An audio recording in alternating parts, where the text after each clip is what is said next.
Hello everyone, দা reality channel থেকে আপনাদেরকে স্বাগতম।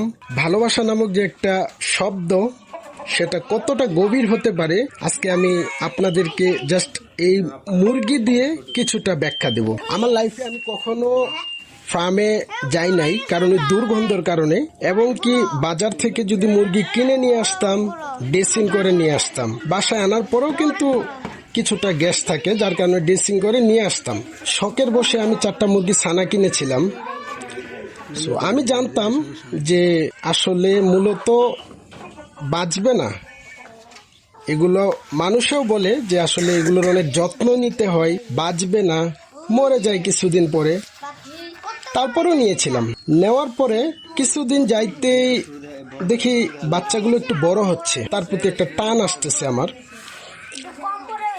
তারপরে আমি চিন্তা ভাবনা করলাম যে আর একটু বড় হলে জব করে খেয়ে নিব। তো আস্তে আস্তে যখন আর একটু বড় হলো, তার প্রতি অন্যরকম একটা ভালোবাসা চলে আসলো। আর ভালোবাসাটা এতটাই গভীর হয়েছে এখন যে তার শব্দ না শুনলে আমার ভালো লাগে না, এবং কি তাকে প্রতিদিন না বের করলে আমার ভালো লাগে না। আমাকে দেখলে, আমার শব্দ শুনলে তারা বের হওয়ার জন্য খুব সিটবিট করে বাইরে বের হবে। তো ভালোবাসা নামক শব্দটা হলো খুবই অদ্ভুত।